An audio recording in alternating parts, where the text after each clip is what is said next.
반갑습니다. 반갑습니다. 예, 오늘은 육조단경 40 전법계.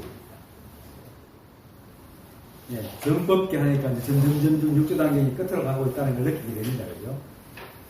또 제 생각에 이 육조단경이 끝나고 나면은 그 하루는 쉬면서 우리 법회 하지 말고 남은 스님을 초청해가지고 하루 법회를 할까 생각했는데 어때요? 좋습니다. 그죠?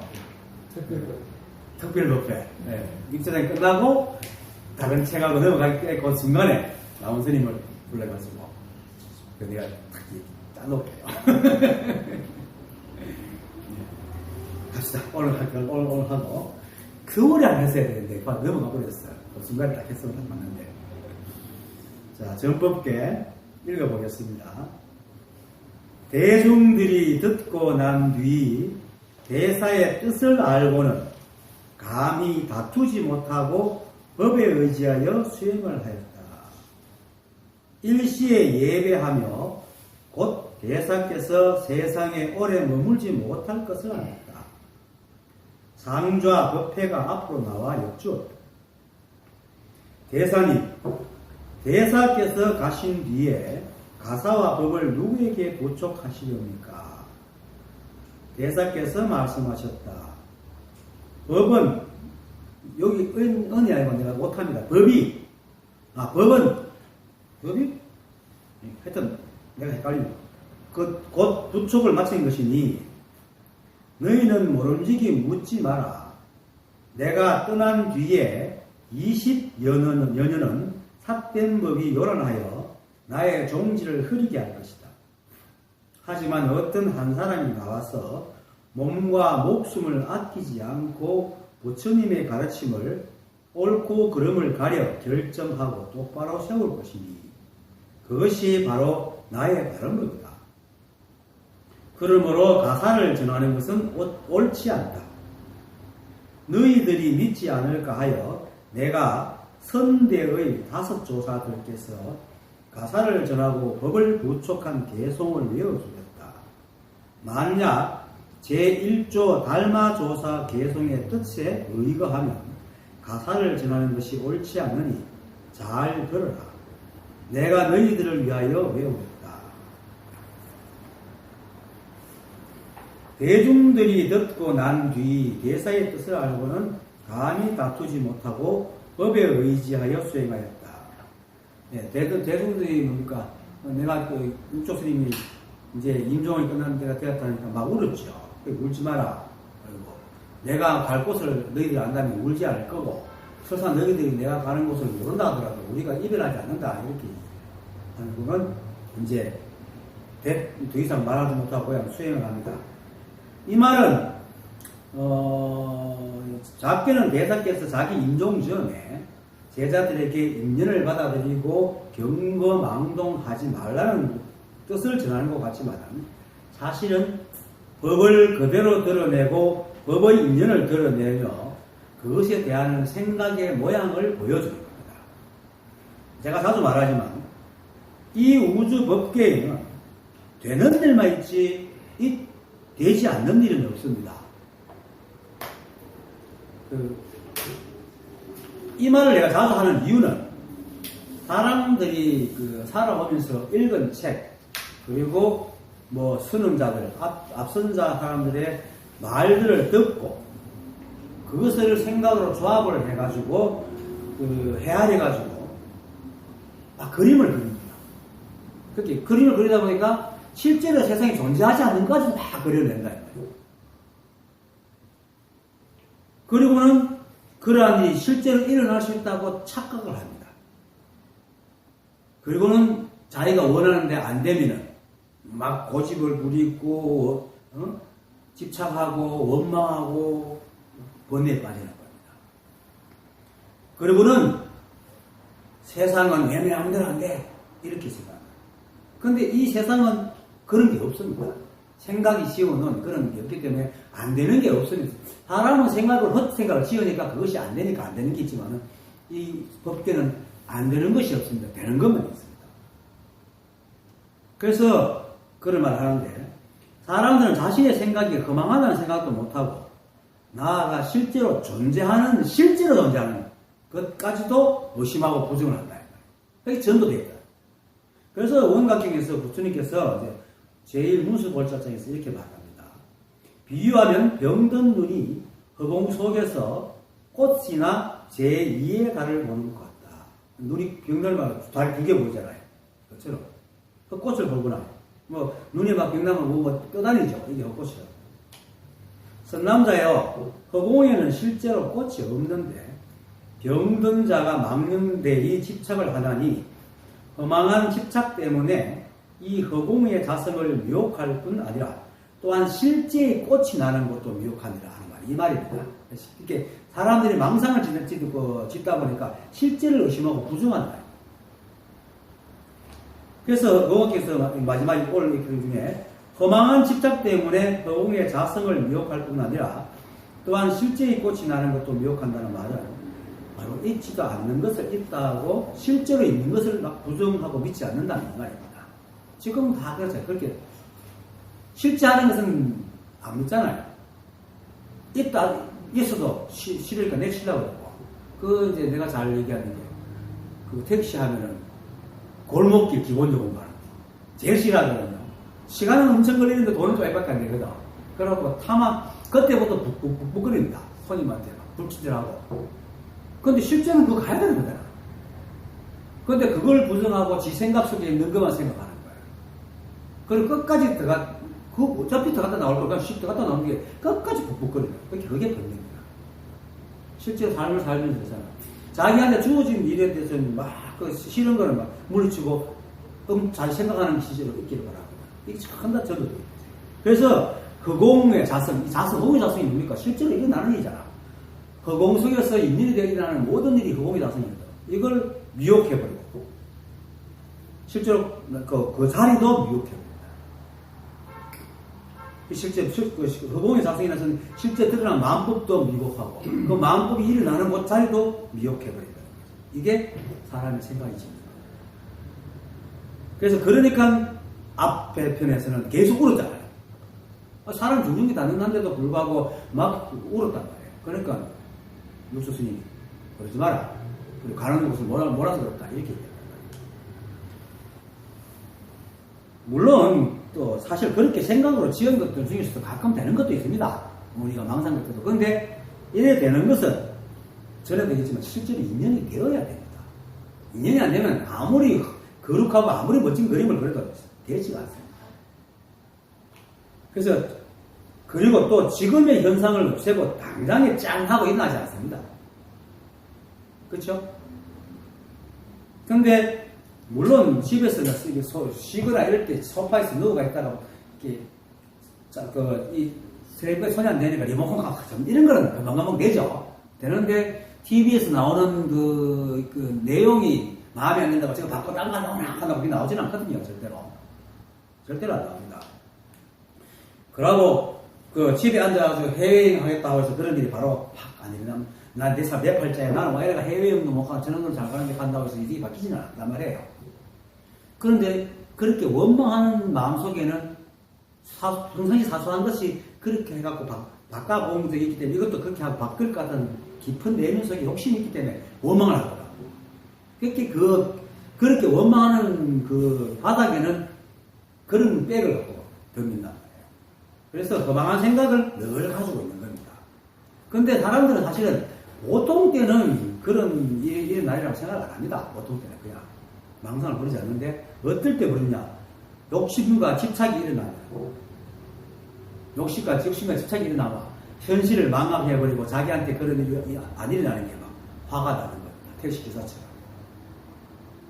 예를 들어가지고 자기 친구가 자기가 좀 라이벌 관계에 있는 친구가 멋지게가 해외여행 갔다 하면 자기들 지었던 난 내 삶이 왜 이러노 하고 이게 바로 다르게 보면은 지금 살면서 그 삶으로 바로 바뀌기를 원하는 거잖아요. 그런 거 있을 수가 없는 거다. 그게 망상을 부리는 거야. 그리고는 자기가 그 망상을 부리는 이게 진짜인 줄 알고 현실의 목적이 있는 현실은 부정해버리고 이걸 진짜인 줄 알고 그 생각이 잣대로 쥐고는 현실을 부정하고 시비하고 화내고 대상을 원망하고 세상을 원망하고 심지어는 뭡니까? 자기 자신까지 이제 능력이 없다 하고 지역자거든. 근데 이거 가만히 들다 보면 아주 교묘한 게 생각은 절대로 책임 안 져. 반드시 지나간 생각을 하고 지는 극하고는 지는 절대로 용 안 해요. 왜 그런지 생각은 생각을 볼 줄 모르고. 그래서 우리 뇌는 생각이 지금 행하고 있는 거기에 대한 오류를 볼 수가 없어요. 우리 뇌의 한계야. 그래서 망상을 부리기 시작해요. 근데 깨닫고 나면은 그게 순간순간 탁탁 알아채죠. 어쨌든 이러한 행동들은 마치 자기가 잘못했으니까 자기 지금 현재를 뉘우치고 후회하는 것 같이 보이지만 실제로는 그 근본들은 뭡니까? 아까도 말했듯이 자신이 원하는 당장에 일어나야 되는데 일어나지 않는다고 자기를 기억듣고 세상을 원망하는 마음이 강하니까. 그러니까 있지도 않는 망상을 부리고 있는 거예요. 쉽게 말해서. 그래서 이와 같이 생각은 있지도 않는 일, 되지도 않는 일을 생각으로 해하려고 그것이 마치 지금 당장 생각하면 짠 하고 마법처럼 일어날 거라고 생각을 한다. 그리고는 그 생각에 대해서는 대부분 의심하지 않고 오히려 생각대로 되어지지 않는 현실을 원망하거나 받아들이지 못하기 때문에 그 흠없는 생각의 착각을 잠재우고 습관적인 생각에 속지 않게 하게 하기 위해서 내가 그렇게 말합니다. 우주 밖에는 되는 일만 있지 되지 않는 일이 없다라고 얘기를 자꾸 하는 겁니다. 우리 생각에서는 되지 않는 일이 많습니다. 그런데 이 우주에는 절대로 안 되는 일이 없습니다. 다 되는 일입니다. 그렇잖아. 안 되는 일이 없잖아요. 안 되는 일은 없는 거잖아. 없는 것이 세상에 없지. 근데 인간의 머릿속에는 없는 게 존재한다. 그래서 늘 이렇게 부딪히는 거죠. 그래서 중생들 생각이 외국 뒤바뀌에 있다고 전도가 있다고 하는데 그것만 알아도 쓸 때는 망상을 안 부립니다. 저 크게 많이 떨어집니다. 그래 지금 우리가 보고 있는 안경의 이 장면 지금 방금 있잖아요. 울다가 대중들이 대사 부르니까 이제 뜻을 알고 이렇게 멈췄잖아요. 이게 유족께서 돌아가실 때가 돼가지고 유언을 남기는데도 일부 제자들이 슬피 우는 그것도 아까처럼 이런 지극히 엄연하고 현실적인 사람은 태어나면 누구는 반드시 죽는다는 그런 엄연한 사실을 받아들이지 못하고 조금이라도 자기 때문에 더 있어주길 바라는 그거 망상 때문에 울고 있단 말이에요. 스승이 죽지 않기를 바라기 때문에. 이것이 바로 법계에서는 안 되는 일이 없는데 오직 생각에서만 안 되는 일이 있다고 하는 겁니다. 즉 생각은 실제하지 않는 일을 생각으로 헤아리고 상상으로 벌여서 그것이 있기를 바라지만 실제 세상에서는 그런 일은 인연도 생기지 않는다. 안 들리는 아예 인연도 없거든. 그래서 생각 속에는 생각 속에서 세상에 존재하지 않는 일을 바라니 안 되는 일이 있게 되고 실제 세상은 모두 있는 것만 있으니 안 되는 것이 없습니다. 육조해능조사께서 16년 동안 사냥꾼 생활하는데 오늘 이거 좀 많이 얘기하는데 자꾸 머릿속에 박히라고 이거 하면 또 잊어버리거든. 나는 자꾸 이 생각은 지한테 이익이 안 되면 다 잊어먹어요. 그래서 16년 동안 사냥꾼 생활을 끝나고 이제 남해 법성사에서 인종법사가 일방경을 강행하는 그네 갔다가 그 유명한 풍번 문답을 하잖아요. 깃발이 날리는 거 보고 바람이 분다 깃발이 막 싸우는 걸 보고 그렇겠어요. 그거는 깃발이 흔들리는 것도 아니고 바람이 부는 것도 아니고 여러분들 마음이 흔들리는 겁니다. 바로 이거예요. 깃발이 흔들리고 안 흔들리는 건 깃발하고 바람이 있는데 가지고 그냥 그렇게 있는데 거기에 흔들리는 게 옳다, 바람이 부는 게 옳다 하고 싸우고 있는 게 없는 걸 바라고 하는 거예요. 있지도 않는 걸 싸우고 있는 거예요. 그렇게 있지도 않는 걸 고집하는 이 생각이 이 세상에 온 곳에 곳곳에 미쳐가지고 전부 모든 일을 사단합니다. 실제로 그냥 바람이 부니까 바람하고 깃발이 유인돼가지고 불렁거리잖아. 그걸 뭐 바람이 분다, 깃발이 흔들린다. 아니, 깃발이 흔들린다 하는 속에 바람이 부는 게 들어간다고. 바람이 분다 하는 속에 깃발이 흔드는 건 들었는데 이것밖에 없다고 싸우고 있어. 그런 일이 어딨어? 없지. 그런데 사람들은 그런 험한 생각을 하고 있다. 그런 게 없는 겁니다. 그래서 실제 세상은 상상이나 생각으로 헤아린 것은 어디도 존재하지 않고 모든 것은 있는 것만 있습니다. 그래서 된다, 안 된다 하는 것이 없다라고 얘기합니다. 왜 조사들이 있다, 없다, 된다, 안 된다라는 말을 하지 마라 하는 바로 이것 때문에. 근데 나도 사실은 이제 요즘 아주 이런 것이 확실해서 있다 없다라는 것도 그 없다 하는 건 감은 오는데 정확하게 안 하는데 이제 있는 것만 있으니까 있다 없다 할 게 없잖아요. 사실 있다 없다는 상대적이다. 있다 없다인데 이건 있는 것만 있으니까 있다 없다 할 게 없는 거야. 그래서 있다 없다도 없고 안 된다 안 됐다도 없는 거예요. 이 법계는 오직 것밖에 없기 때문에. 그런데 이러한 간단한 이 이치도 깨닫지 못하면 이해가 안 돼요. 왜냐하면 생각은 늘 안 된다는 것을 늘 보고 왔기 때문에 그 법계 이 우수하면서 안 되는 게 없다 하는 말이 이해가 안 돼. 생각은 이해가 돼? 잘 이해가 안 될 거라. 금방 이해가 안 돼. 어째 안 되는 게 있잖아. 법계는 안 되는 게 없어요. 근데 우리 생각 속에는 안 되는 게 있거든. 그러니까 이 법계는 이 우수하면서 안 되는 게 없어 하는 말이 썩 와닿잖아요. 실제로. 늘 험한 생각을 짓고 바라다가 퇴짜 맞고 하니까 봐 인생이 안 되는 게 봐 이거는 인생에서 안 되는 게 90%도 넘는데 왜 안 되는 게 없어 이렇게 얘기하거든요. 그렇잖아요. 안 되는 게 90%도 넘지. 근데 실제로는 안 되는 게 없어. 다 돼. 다만 그걸 내가 좋아하지 않을 뿐이고 엄청난 걸 바라서 그렇지. 다 돼. 그래서 이러한 생각의 함정 때문에 우리는 존재하지도 안 되는 생각을 만들고는 그 속에 빠져가지고 자신도 원망하고 세상도 원망하고 산다 이 말이에요. 그렇게 중심의 생각이 전도되어 있고 눈에 눈병이 들어가서 헛꽃이 보이고 제2의 달을 보고 있다 이렇게 얘기를 합니다. 그런데도 불구하고 사람들이 하는 게 아니라 생각이 하는 거지. 생각은 자신이 잘못됐다는 생각을 초도 안 합니다. 절대로. 생각이 속성이 약하세요. 막 생각하고 있을 때 생각은 자기를 못 보기 때문에 자기를 검증을 못해. 그러니까 생각은 단 한순간도 책임을 안 져요. 절대로 안 져. 근데 이 논리를 알고 나면 그런 생각 자체가 안 올라와. 나중에 돼요. 그래서 책임질 생각을 하지. 책임을 지는 게 아니고 책임 안 질 생각을 안 하기 때문에 책임이라는 것 자체가 없어요. 책임질지도 않지만 책임질 안 해. 이해가 돼요? 이게 절대법이거든. 근데 이런 것이 우리 상대법을 지고 있는 사람들이 얘기하면 이해가 안 되는 거야. 아니, 이 세상은 책임지고 안 지고 하는 게 당연히 있는데, 어떻게 책임도 안 지면서 책임질 일을 안 한단 말이야. 그런 게 어딨노? 근데 실상은 그래요. 실상은 오직 있는 것만 있기 때문에, 생각도 그런 엉뚱한 생각을 안 하기 때문에 책임질 일도 안 하지만 책임도 안 지지만 책임질 일도 안 하는 거야. 이게 이제 생각이 미묘하고, 그러니까 이게 진짜 이 우주 법계가 오직 있는 것만 있다는 사실을 모르면 보통 사람들은 이게 무슨 말을 하는지 머리가 잘 알았잖아. 실제는 안 되는 일이 없습니다. 그리고 절대로 생각은 책임은 안 지지만은 책임질 일도 안 한다. 깨닫고 나면. 그런데 보통 사람들은 책임질 일만 하죠. 맨날. 책임도 안 지면서 책임질 일만 하거든. 우리 생각은 책임을 못 져요. 왜냐면 자기가 뭘 하고 있는지 모르기 때문에. 자기가 막 생각하고 있을 땐 자기를 볼 수가 없어. 그래서 자기가 뭘 하고 있는지, 뭘 하고 본다는 건 이미 과거의 생각이야. 현재의 생각은 볼 수가 없기 때문에 책임을 못 져요. 못 져는데 깨달으면 책임질 일을 안 해. 그래서 아무 문제가 없어. 그래서 깨달으면 오류가 없다. 물으라. 그래서 깨달은 사람들은 물으라. 이 간단한 말 속에 불교에서 나오는 용어들이 툭툭툭툭 다 나와요. 이것을 우리는 모르는 거예요. 생각하는 것 차이 때문에. 근데 거기서는 이걸 다 얘기하는데, 이놈의 영감들이 좀 이렇게 세밀하게 설명해주면 우리가 알 텐데, 뭉뚱뭉뚱 얘기하고 바쁘거든. 그러니까, 그래서 내가 지금 고생하고 있잖아. 이렇게 설명하고. 하여튼 그래요. 그래서,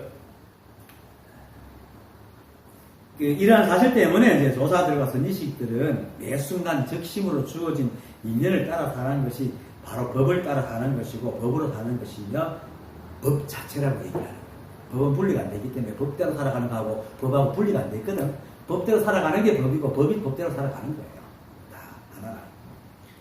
그래서 이 법을 깨닫고 또 보임이 완성되려면은 선지식들이 생각으로 헤아리지 말라고 하는 것처럼 존재하지도 않는 망상에 빠지는 것을 경계를 해야 됩니다. 경계하는 중간 건 아직까지 어렵고 경계도 안 해야 돼. 예. 그냥 시식되기는 게 이제 그게 바로 논어에서 말하는 인생 70이면 종심소욕 불육을 하고 마음 가는 대로 해도 걸림이 없다 하는 그게 바로 불교에서 말하는 것은 뭡니까? 한다는 생각도 없고 한다는 생각이 없는 것도 없이 그냥 산다는 거예요. 이게 이렇게. 그래서 깨달으면은 깨달았다는 생각도 없고 깨달았다는 생각이 없다는 생각도 엄치되어버려요. 그냥 너무나 자연스러워요. 너무 평범해져요. 그런데도 전혀 걸림이 없는 그것이 보임이 끝나는 겁니다. 그래서 대중들이 듣고 난 뒤에 본문에 대사의 뜻을 알고는 감히 다투지 못하고 법에 의지하여 수행을 하였다라는 것은 제자들이 이제 육조 스님의 스승의 말을 들으니까 이제는 정말 때가 돼가지고 우리가 아무리 물고 불고 매달리더라도 역시 이제 스승님 가시는구나 하고 실제 상황이라는 것을 인식하기 시작하는 겁니다. 그래서 이 말이 이 상황을 말하지만은 굉장히 중요한 말을 합니다. 우리 생각은 어쩔 수 없는 걸 받아들이면 어떻게 합니까? 소리를 탁 내립니다. 한 티끌이라도 핑계가 있으면 다 붙어가지고 요렇게 피해드리고 핑계를 대는데 정말 이건 안 되는구나 하고 딱 아는 순간에 그냥 끝냅니다. 받아들입니다. 이거를 역으로 선지식들이 받아들여라, 인정하라고 합니다. 인위적으로. 그래서 생각이 모든 것을 짓지만은 생각대로 되지 않는다는 사실을 분명하게 알면은 생각은 딱 그 시기에 들어서 번뇌가 사라집니다. 내가 또 전문책 옛날 책에도 적어놨죠. 애들이 길 가다가 엎어지면은 그래도 잠시 울잖아요. 이게 아니라고 어른들이 지나가서 이렇게 줄까 싶어서 울지만은 생판 덜판에 지 혼자 저렇게 뛰가다 넘어지면 그럴 때 그거 넘어서 안 울거든요. 아무도 건져주는 사람이 없어. 그렇게 대반 안 하는 거야. 이거 속으로 많이 소용없다는 대반 안 하는 거야. 그래서 발딱이다가 집에 막 울고를 가더라도 집에 가지 안 넘어져 있단 말이에요. 그게 바로 생각의 속성입니다. 생각은 안 된다는 걸 알면 절대로 그것이 밀어넣지 않습니다. 그것을 확실하게 깨닫는 게 깨달음이다. 망상을 딱 떨어진다. 그래서 지금 대중들이 듣고 난 뒤에 대사의 뜻을 알고는 울던 걸 멈추잖아요. 감히 다투지 못하고 대사시킨 데 수행을 한다. 요게 바로 그런 거예요. 우리 삶에서 그런 거 많이 있잖아요.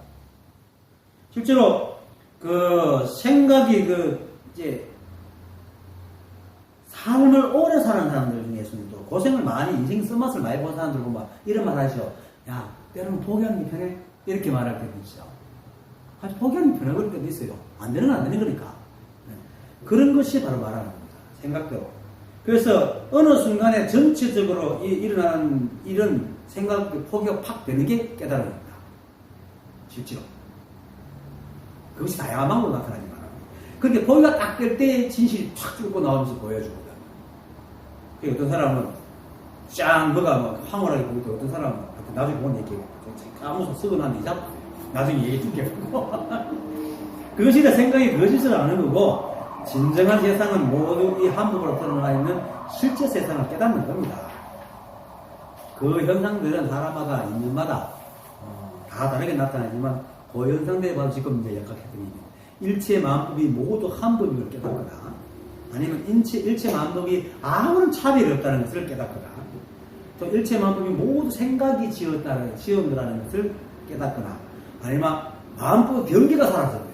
이 경계라는 것은 물체가 사라지는 게 아니고 법의 가치의 경계가 사라지는 거죠. 이제 뒷글과 금덩이가 똑같이 보이는 거죠. 그렇게 아무것도 없어져 버린 거예요. 그게 이제 나무선님이 아무것도 없다고 그런 거야. 가치가 사라져. 그런 식으로 드러납니다. 그런 지금 나는 네 가지 유형의 각가지 여러 가지 모양으로 나타납니다. 깨닫다 하는 사람 보는 게 아무것도 아니네 이렇게 볼 수도 있고 모든 것이 아무것도 아니구나. 경계가 사라져 보니까 아무것도 아니야. 가치가 없어. 똑같아. 이러한 모든 현상이 사실 찰나라도 생각이 쉴 때 일어나는 겁니다. 그래서 이 쉬는 것이 바로 어떻게도 해도 안 되는구나 딱 알 때 쉰다는 거예요. 그래서 내가 그걸 4개월 울다가 그렇게 내가 뉘우치고 참여를 했는데도 안 되고 그래갖고 자꾸 참여하려고 계속 생각을 몰아붙이는 거 나중에 생각이 꼬리를 팍 내리고 생각이 다 이렇게 되어버리잖아요. 그럼 다 끝나고 그 괴롭던 것이 언제 사라지는 언제 그랬냐는 것이 사라져. 그게 이제 그런 게 깨달아요. 그런데 그것을 보통 생활에서 조금씩 이렇게 느끼는 사람들은 또 생각이 망상이 일어나가지고 또 지배를 받아요. 그러니까 이제 충고를 해. 때로는 포기하기 좋아하는 지금 포기 안 해. 보통 사람 다 그렇잖아요. 말은 비싼 것을 하면서 지금 움직일 게 안 하는 거야. 횡단보도를 건너야 된다거나, 막 남한테 길하는 거 지는 막 부산횡단보도 그런단 말이에요. 근데 그것도 알면 그래도 사는 건 편하죠. 그것처럼 생각이 안 된다고 할 때, 꼬리 딱 내릴 때, 비로소 자유가 와요. 해탈이라는 거는 세상이 우리를 구속해서 해탈을 못하는 게 아닙니다. 생각이, 이렇게 생각이라는 게 세상에 있지도 않고, 또 생산 이치에 맞지도 않는 걸 자꾸 시키는 거예요, 우리한테. 그러니까 욕심을 내게 만들고. 그걸 못하면 바보라고 뜯어. 특히나 내가 이런 얘기를 처음 이제 알고 택시하면서 1년 동안 얘기했더니, 한 반수는 그렇게 사는 거, 무능한 사람이지, 무기력한 사람이지, 그게 인간 사는 거예요, 이렇게. 포기하고 받아들이고 살게. 그렇게 생각을 해요. 실제로 우리 어릴 때부터 그렇게 교육을 받았잖아. 하면 된다. 열심히 해라. 100점 받아가도 더 열심히 해라. 맨날 우리는 열심히 해야 돼. 하면 된다. 그러니까 뭔가 해야지 되는 걸로 알아요. 근데 이게 무서워요. 그래서 이 법을 깨닫고도 모임을 한참 해나가도 마지막쯤 가면은 정말 내가 아무것도 안 해도 되나 하는 불안감이 나고 얼마나 인생 몸에 뼈저리게 박혔습니다. 깨닫고도 한참 그게 가고 그게 나중에 이제 이게 망상이야. 버리고만 안 하는 거죠. 그만큼 아무것도 안 하는 것만큼 우리를 괴롭게 하는 게 없습니다. 사실 솔직히 사람들에게 아무것도 잘못하지 마라 하면 제일 불안해요. 제일 힘들어하고 한 번도 안 한 거를 해본 적이 없거든. 맨날 이렇게 지가 막 게으름 부려가지고 도망가가지고 농땡이 치고 있지 않아지는 않거든. 이렇게 아무것도 안 하는 걸 해본 적이 없으니까 불안해. 그것이 진짜 자유인데 그 생각은 맨날 반대쪽에 살고 있다. 그래서 이것이 깨달아요. 이 생각이 딱 쉬고 나면은 어떠냐면은 내가 아무것도 안 해도 할 일이 너무너무 많은 거야.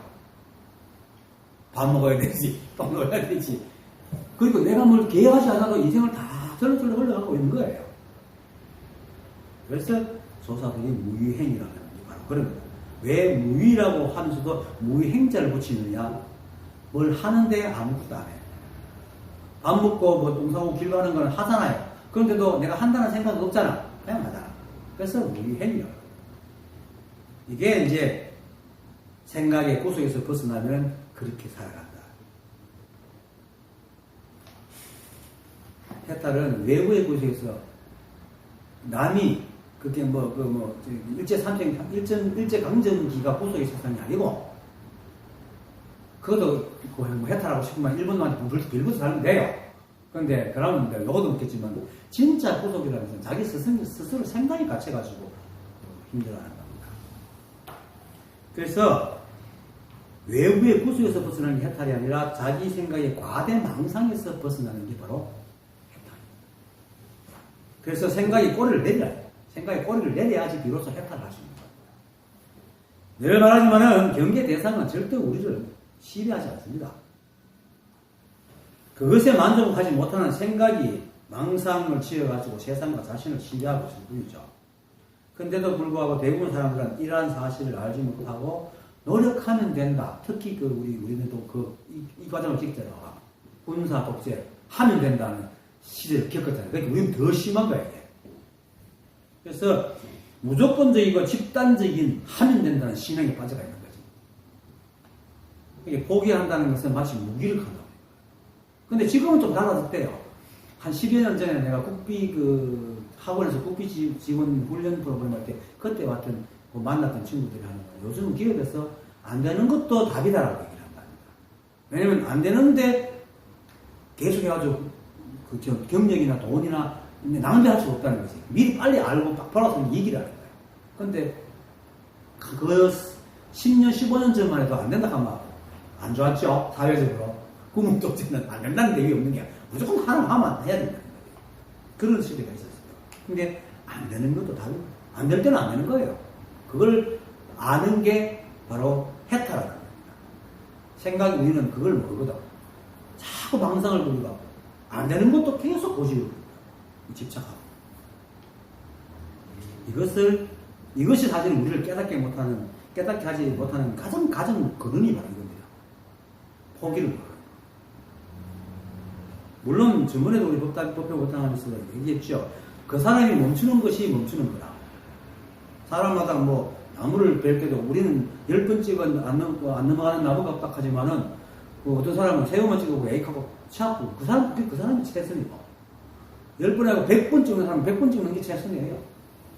하지만 어쨌든 안 되는 걸 어느 순간에 자기의 그 생각관념, 자기의 그 생활 습관에서 안 되는 걸 알고 돌아설 줄 아는 사람은 구속이 안 돼요. 생각이 구속이 안 돼요. 그래서 그런데도 아상은 자기의 출생 비밀을 알지 못하기 때문에 마치 자신이 주인이라고 착각을 하고 자신이 바라기만 하면 모든 것이 다 되는 줄로 알고 집착과 포기를 넣을 줄. 특히나 그래서 여기가 공부거리 짧은 사람이 좋다는 얘기가 여기 와서 여기 돼서 나름대로 공부를 많이 배운 사람들은 선생님이 말하는 것마다 하나 말하는 것마다 전다 자기 생각을 다 올가매가 해석해가지고 지금 맞는데 아닌데 이렇게 하고 있거든. 자기 생각을 포기할 줄 몰라. 이제 어려우죠. 그런데 아무것도 모르는 사람은 포기할 게 없으니까 잘 되는 거야. 그래서 공부꾼이 짧은 사람들이 잘 공부할 수 있는 것이 이거더라고. 우리는 세상에서 할 수 있는 게 아무것도 없습니다. 더 정확하게 말하면 우리의 생각, 우리의 아상은 이 세상에서 할 수 있는 게 아무것도 없어요. 왜냐하면 모든 것이 이 함을 하고 있어요. 특히 더구나 아상까지도 이 법이 없으면 아상을 부리지 못해요. 아상도 이 법이 하고 지가 하고 있는 게 아니거든. 그래서 이 한 생각이 허망한 망상이 쉬지 않으면 절대로 이 법을 깨달을 수 없어요. 그래서 대중들이 듣고 난 뒤에 대사의 뜻을 알고는 감히 다투지 못하고 법에 의하여 수행을 하였다. 라는 말은 단순하게 대사의 열반에만 관계되는 말이 아니고 내가 오늘 길게 아주 그 이상적이고 아무것도 아닌 것 같은 이 말을 내가 고려합니다. 실제로 우리는 세상 그런 걸 포기를 안 하거든요. 근데 이러한 평상시의 일들이 굉장히 중요한 거예요. 서울에서도 건강경 하면서 그랬지만 평상시에 일어나는 일은 그냥 저급한 본능으로 채취해버리고 지가 해가 안 되는 거는 안 되니까 거룩하다 혐오하다 자꾸 한다는 거예요. 거꾸로 되는 거예요. 너무나 잘 되는 거는 아주 저급하게 취해버리고 자기가 욕심내는 건 안 되니까 거룩하게 생각하고 탐을 해요. 이게 그러니까 전염이 있다. 실제로 서울에서도 말했지만은 우리가 3일만 무릎쓰면 죽잖아요. 5일만 숨을 못 쉬면 죽는 그 공기 물을 그 귀중한 걸 우리는 하찮게 생각하는 거죠. 뭐 똑같아요. 법이 있기 때문에 이렇게 살아가는 게 모든 게 법이 있기 때문에 살아가는데도 불구하고 이것에서 편하게 살 생각 안 하고 꼭 생각이 시간 험한 걸 찾아내겠다. 그게 바로 전도됐다는 거예요. 그래서 이런 평범한 말에서 그냥 살아갈 수 있는 사람이 정말로 깨달은 사람. 그래서 평상심시도라고 적심이 부처다 이렇게 말을 하는 겁니다. 그래서 깨달음을 얻으려면은 깨닫고도 또 완전한 자유와 해탈을 얻으려면 실상을 알고 자신의 뜻을 고집하려는 생각을 없애야 됩니다. 그것을 말해주는 아주 중요한 말입니다. 그냥 지나가는 것처럼 하는 말이지만. 그 다음 일시에 예배하며 곧 대사께서 세상에 오래 머물지 못할 것을 알았다. 또한 같은 말입니다. 사실 저도 이만큼 이 법을 깨닫지 못하고 또 보임이 짧을 때는 이러한 말에 별로 관심을 안 뒀어요. 마치 중요한 뜻 있는 그게 불교에서 말하는 뜻, 뭐 제일무상이니 뭐 선정이니 자선이니 여기에 뭐 굉장한 것이 있는 것이 뭐 그만 파고들었는데 요즘은 갈수록 이런 평범한 말들 속에 진짜 법이 들어있다는 거예요. 지금 일시에 예배하며 곧 대사께서 세상에 오래 머물지 못할 거다. 너무나 평범하잖아요. 이게 법인 거야. 이걸 받아들이고 사는 거예요. 이란 거룩하고 뭐 어마어마한 것은 내가 이미 꼬리를 내려놨는데 그거 못 받은 사람이 없어. 다 받아들이지. 그렇잖아요. 의미가 있고 세상 사람들의 가치가 있다고 여긴 거는 누구나 이미 꼬리를 내리고 있기 때문에 다 받아들여요. 근데 평상시 삶을 안 받아들인단 말이에요. 평상시 삶을 받아들일 줄 알아야 진짜 보임이 되는 거예요.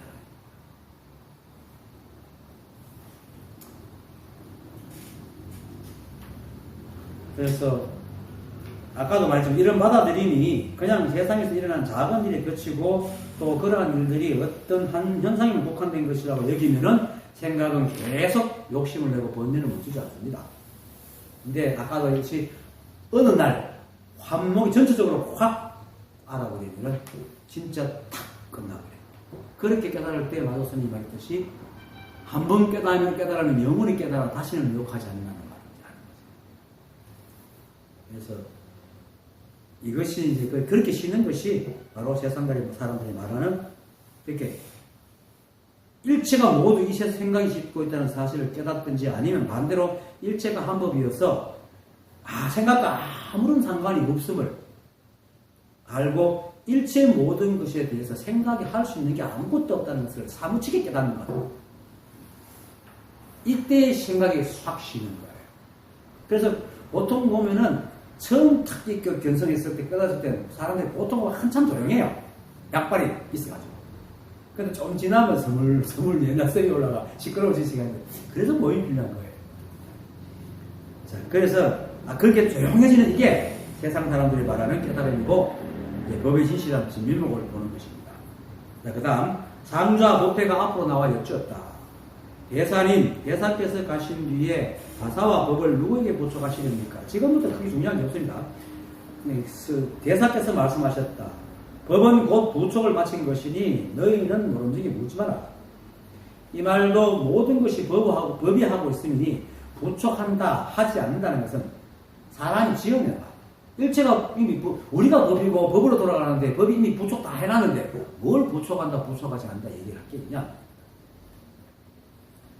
그래서 그걸 알면은 일체가 한 법이 분명해져가지고 따로 부촉할 것도 없고 부촉할 법도 없습니다. 부촉할 법이 있는 것도 그 법이 아니에요. 라는 거지. 그래, 진실로 깨달은 자가 가사와 바로를 자신에게 전해지지 않는다고 그 깨달은 사람이 무슨 원망을 하겠어요?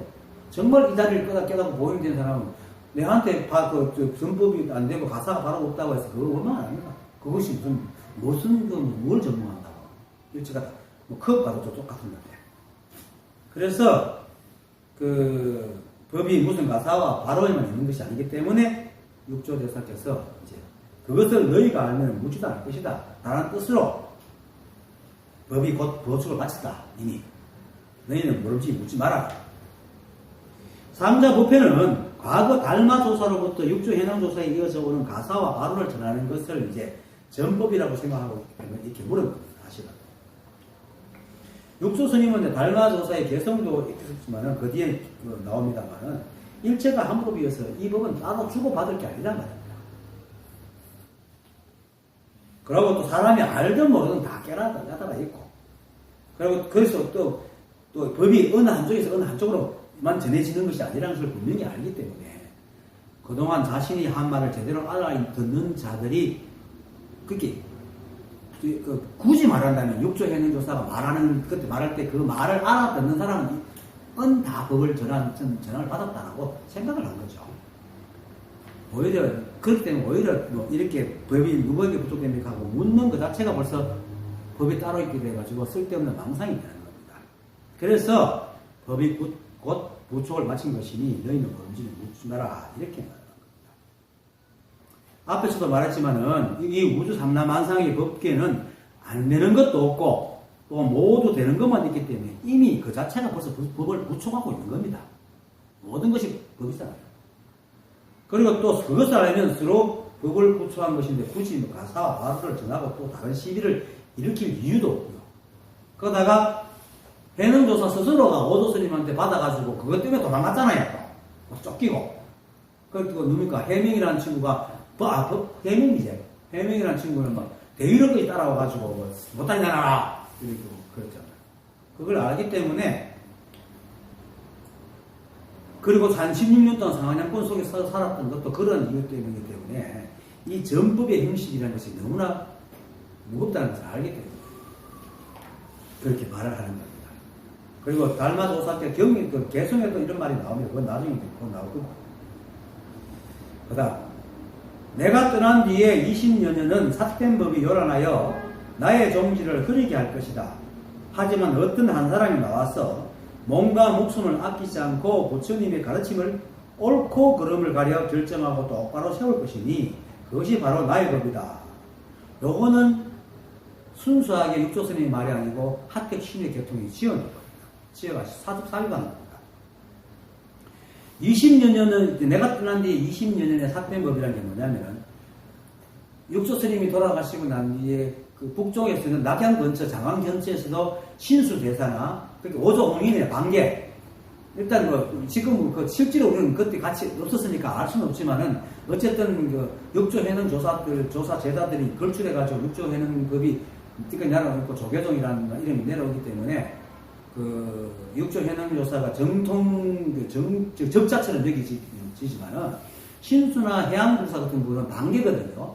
근데 해양국사도 깨달으신 분이에요. 신수대사 깨달으신 분이고. 그래서 그쪽에는, 그리고 또 사실은 육조해능은 일자 무식군이고 양꾼이잖아요. 근데 신수대사나 해양국사 같은 경우는 엘리트단 말입니다. 그러면 그 시대에 그 안목 없는 대중들이 볼 때는 신수대사나 해양국사 더 높이 왔을 겁니다. 그걸 얘기하는 겁니다. 그렇게 하택신에는 그 육조해능 조사의 제자잖아요. 자기 스승을 또 높이기 위해서 그걸 다른 사람한테 이게 까는 거죠. 까는 겁니다. 그래서 20년을 삿된 법이 요란하여 나의 종지를 흘리지 않을 것이다 하는 것은 신수와 해양국사 그게 법을 설하고 있다. 이런 얘기를 하고 있는 겁니다. 근데 이거는 이건 이제 그 카텍 신해가 좀 이렇게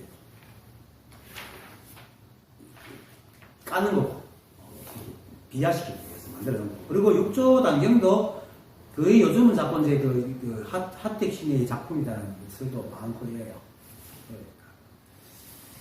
그래서 어쨌든 그래서 이제 이런 말을 하고 있는데, 그 다음 보면 이제, 하지만 어떤 사람이 나와서 몸과 목숨을 아끼지 않고 부처님의 가르침을 옳고 그름을 가려 결정하고 똑바로 세울 것이니 그것이 바로 나의 바람법이다 할 때, 이 어떤 사람이 바로 하택신입니다. 하택신인데, 후일에 하택신해가 이제 732년 당나라 개원 20년에 정월 15일 그 유명한 활대의 종론이라고 불리는데, 무차법회 비슷한 임기 있어요. 무차대회가 있어요. 지금도 무차대회가 있지만 그때도 무차대회가 있어요. 무차대회가 뭐냐면 가림 없는 대회, 차별 없는 대회라. 누구든지 나와가지고 얘기하는 거예요. 그래서 활대라는 곳에 대운사에서 이제 누구하고 다퉜냐면은 북종선을 대표하는 송원법사하고 둘이 붙었어요. 붙어가지고 그 정통에 대한 시비가 붙어요. 그래서 이제 하택신해가 막 얘기를 하면서 가사를 받은 거에 대해서 지금 우리 해능조사의 가사를 들어보이면서 달마이를 내려오면 이 가사가 갖고 있는 이게 정법이다 하고 이렇게 했던 게 활대 종론이라고. 종론. 바로 종자. 종론. 그래서 그때가 했던 것을 두고 어떤 한 사람이 나와가지고 이렇게 하는 거예요. 이게 이 말입니다. 목숨을 아끼지 않고 부처님의 가르침을 옳고 그름을 가려서 결정하고 똑바로 세운 것이 바로 활대 종론을 말합니다. 그 다음, 그러므로 가사를 전하는 것은 옳지 않다. 그래서 이 대목은 이제 조금 조작이 있는 겁니다. 그래서 어쨌든 가사를 전하는 건 옳지 않다. 너희들이 믿지 않을까 하여 내가 선배의 5 조사들께서 가사를 전하고 법을 부족한 개송을 외워주겠다. 만약 제1조 달마 조사 개송의 뜻에 의거하면 가사를 전하는 것이 옳지 않으니 잘 들으라. 내가 너희들을 위하여 외우겠다.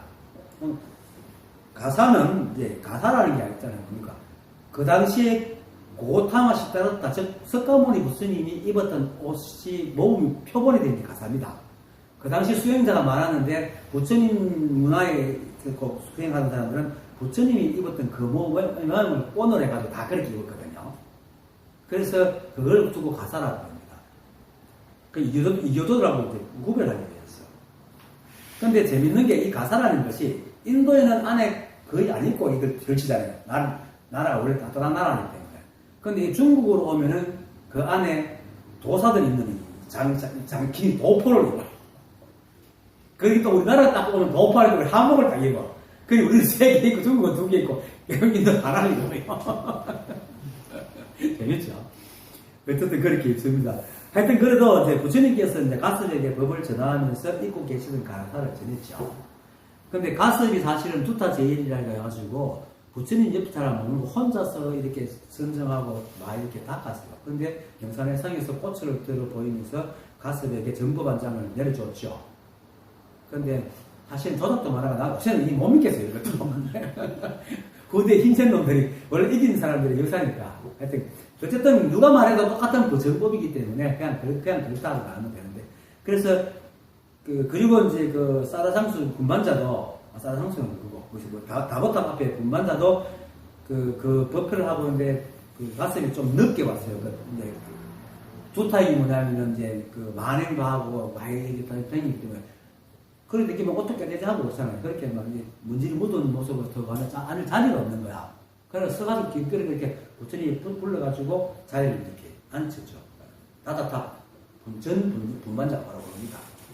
그렇게 했던 거야. 그리고 이제 사라상수에서 박시상부 돌아가시고 나서 일주일쯤 돼가지고 가스리가 와서 어찌 빨리 이렇게 돌아가셨습니까? 그러니까 발을 두 발을 쑥 내가지고 보여줬거든. 진짜인지 거짓인지 몰라도. 그걸 통해서 이제 가습이 정통임을 이제 가르친 거죠. 그리고 어쨌든 그 이후에 가습이 또 모든 사람을 모아가지고 부처님 경을 결집했다는 것은 정통이니까 가습이 부처님의 법을 이었어요. 그래서 근데도 그때만 해도 가습이 그렇게 그 종단에서 큰 세력을 형성하지 않았기 때문에 부처님께서 가사를 이렇게 내려주면서 제2조 1조로 만드는 거죠. 그때 내려준 게 금난가사입니다. 금난가사 금실로 수를 놨다. 금난가사라는데, 금난가사는 이제 시대마다 가장 고성, 그리고 국사급들만 이루어요. 조사는 있는데, 그러니까 이제 하나의 신표지. 나는 법을 가지고 있는 사람이다. 라는 신표죠. 부처님이 입으시던 금난가사는 그 자기 이모, 마파사파자파니, 이런 거 있죠. 파자. 예, 라는 분이 이제 지어서 올린 것이라고 합니다. 근데, 거기로밖에 없는데, 부처님께서 사실 수십 년을 갖다가 설법을 하셨잖아요. 오단불 갖고 감당이 안 되실 거예요. 그래서 아마 첫 번째 지어주신 금난가사고, 그다음부터는 보시한 사람이 많으니까, 기수고 고동은 또 이렇게 금을 깔아가도 보시한 사람이 있는데, 금난가사나야 뭐, 그래서 대대로 옷을 입혔을 것 같아요. 그리고, 그 당시에는 과학이 발달하지 않아가지고 전년 소재가 있어가지고 건강에 좋을지 몰라도 잘 따를 거란 말이에요. 그러니까 40년 전에 똑같은 걸 입고 다니지 못할 거예요. 그래서 내가 볼 때는 아마 처음에 만든 가사가 이제 이모니 만든 게 아닌가. 그두부터는 이게 그 가슴한테 내려갔으니까 금난가사 하면 법을 내려주는 정표라고 보는 거죠. 그런 것들이 그것이 이제 내려받으면 부처님 거니까 입지는 않겠죠. 정품을 가지고 자기 옷을 따라 입고 있겠죠. 그렇게 계속 내려온 거죠. 내려와가지고 28대 달마 스님한테 내려왔는데, 달마 스님은 자기 27대 자기 스승인 반야다라의 명을 받고 중국으로 자라요. 그래서 그 가사를 들고 옵니다. 들고 와가지고 또 내려줘가지고 5조, 6조까지 탁 내려오는 겁니다. 그래서 이제 여기 만약 제1조 달마도사 개성의 뜻에 의거하는 가사를 전하지 않는 것이 가사를 전하는 것이 옳지 않으니 잘 들어라. 내가 너희들 위하여 외웠대라고 얘기를 한 겁니다. 저 개성인데 그다음 개성입니다. 오늘 요 개성만 하고 마치는데, 개성으로 말씀하셨다. 제1조 달마 화상께서 개성으로 말씀하셨다. 이게 이제 개성 중에 개성이 들어있는 겁니다. 육조 스님이 개성으로 말씀하셨다는 그 개성 안에 제1조 달마상께서 개성으로 말씀하셨다. 이런 개성을 갖고 있는 겁니다. 그리고 이제 달마조사의 개성입니다. 나는 본래 당나라에 와서 가르침을 전하여 미혹한 중생을 구하여 하니 한 꽃에 5입이 열리어 그 결과 그 열매가 자연히 이루어지리라 했습니다. 이 개성에 오면 나는 본래 당나라에 와서 가르침을 전하여 미혹한 중생을 구하려 하는 것은 이제 앞에서 말했듯이 달마조사가 자기의 스승인 반야다라의 명예에서 이제 서쪽으로 온 거죠. 동쪽으로 온 거죠. 이게 이제 유명한 조사가 서쪽에서 오신 뜻입니다. 그게 법을 전하러 왔잖아요. 그래서 조사가 서쪽에서 오신 뜻이 뭡니까 하는 거는 법이 뭡니까 하고 묻는 거와 똑같다 이 말이에요. 지금. 그 다음에 한 꽃에 5입이 열려요. 그 결과가 자연히 이루어지리라. 다른 번에는 그 열매가 자연히 이루어지리라 하거든요. 요거는 바로, 요 말이 바로 이제 육조 대사가 가사를 전하지 않는 뜻입니다. 이게 뭐냐면, 한 꽃에 5잎이 열렸다는 것은, 달마조사에 의해서 전해진 중국의 선법이 후대에 가가지고, 5 종파가 생깁니다. 그게 위양종, 임재종, 조동종, 운문종, 법안종. 요거면. 그러니까 이 말이 뭐냐면 그렇게 선법이 5개가 열리면 확 꽃이 피는데 굳이 가사를 물려줄 필요가 없다는 거죠. 그리고 그렇게 피는데 누구한테 가사를 물려주겠어요? 다 그렇게 돼. 맞는 그 제자들 전당 한 소식을 기라성 같은데. 그래서 그게 바로 육조 스님이 요 말 뜻을 알아듣고는 가사를 안 내죠. 그리고 또 달마도사께서 이제 그 제자 해가에게 이렇게 말합니다. 안으로는 법인을 정하여 마음을 깨쳤음을 인정하고 겉으로는 가사를 정하여 종지를 확정토록 한다. 비록 그러하지만은 가사는 법에 관계가 없고 법 또한 가사가 관계가 없다라고 얘기합니다. 그래서 그 육조께서는 이제 오늘 하는 그 강의 안에는 이런 이유로 그렇게 달마도사께서 5꽃이 열렸다 했으니까 그만큼 성대꽃이 피었기 때문에 전할 필요가 없다는 뜻이니까 이렇게 말하는데 조당지면 또 다르게 얘기를 합니다. 홍인조사가 육조해능에게 법을 전하면서 이렇게 말합니다. 그렇게 육조해능도 받아놓고는 맨 처음에 안 받으라고 그러다가 그래도 받았거든요. 그러면 자기가 받았으니까 또 자기가 물려줘야 된다는 생각이 있으니까 그럼 저는 이 가사를 계속 전해야 됩니까? 이렇게 묻습니다. 모르니까 후대에는 도를 얻는 이가 항아가 겐지스강이죠. 인도인 겐지스강을 항아라고 했으니까 항아의 모래와 같으리라. 이제 이 신표의 옷은 거대하게 멈춰라. 왜냐하면 달마조사께서 옷을 정하신 뜻은 사람들이 믿지 않을까 해서 신표로 삼으신 것이니 법을 듣는 일이 어찌 옷에 달렸겠는가. 만약 이 옷을 계속 전하면 생명을 해칠까 걱정이다. 이 옷을 받는 이는 목숨이 한낱 실끝이면 가사가 실로 만들었잖아요. 실끝에 달려있는 것 같을 것이다. 그리고는 하는 말이 더구나 달마께서도 말씀하시기를 한 꽃에 5잎이 퍼져 이렇게 열매가 저절로 맺으리라. 아까 말했듯이 똑같은 말이에요. 한 꽃에 5잎이 열리어 그 결과가 자연히 똑같은 말이에요. 과자가 열매 과자니까. 그렇게 하셨으니 이는 이 땅에서 그대까지가 5사람이 된다. 달마가 내려준 거잖아요. 2조, 3조, 4조, 5조, 6조까지 5사람이라고 얘기합니다. 그렇게 해석이 좀 다르죠.